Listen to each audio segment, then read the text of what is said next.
Ayon nga sa naging pahayag ni James Worthy, panahon na raw para bitawan ng Los Angeles Lakers sina Gabe Vincent at Maxi Kleber dahil pareho silang injury-prone at hindi nakakatulong ng tuloy-tuloy sa kupunan. Para kay Worthy, hindi sapat ang pangalan o kontrata kung hindi naman makakapagbigay ng consistent na kontribusyon sa loob ng court.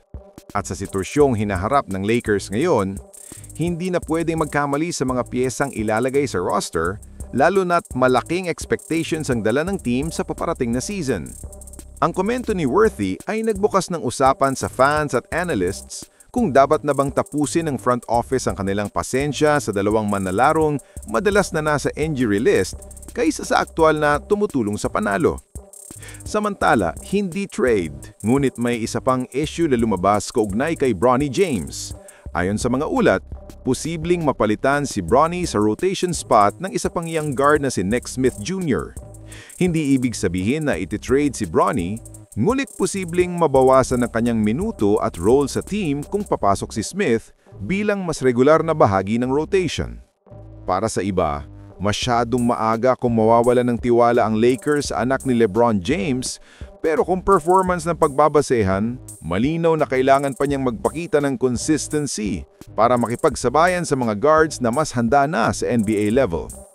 Samantalang si Nick Smith Jr., kilala bilang scorer at may kakayahang tumulong sa playmaking, ay maaring makapagbigay ng instant impact mula sa bench. Bagay na malaking kailangan ng Lakers para maparatili ang tempo kapag nagpapahinga ang kanilang mga starters. Ngunit ang mas malakas na usap-usapan ay galing mismo sa Bleacher Report, kung saan lumabas ang posibilidad na targetin ng Lakers si Trey Murphy ng New Orleans Pelicans. Ayon sa report, ang kapalit ay dalawang mahalagang piraso ng Lakers rotation, sina Austin Reeves at Jared Vanderbilt.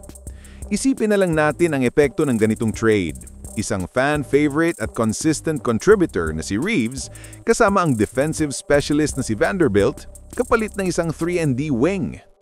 Si Trey Murphy ay kilala sa kanyang shooting at perimeter defense, dalawang aspeto na laging kulang sa Lakers nitong nagdaang season.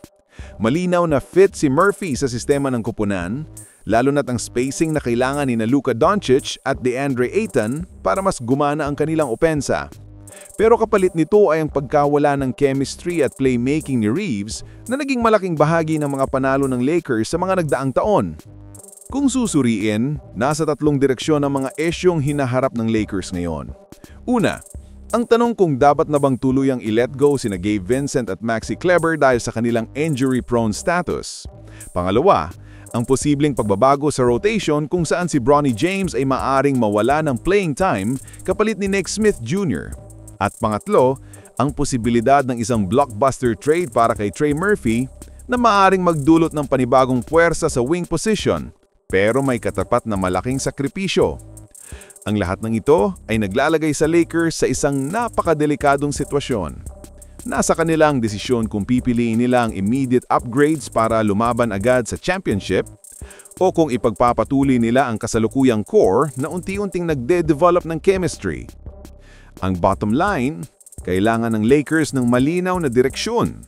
Kung pagbabasehan ng pahayag ni James Worthy, hindi na pwedeng patagalin pa ang pasensya sa mga injury-prone players.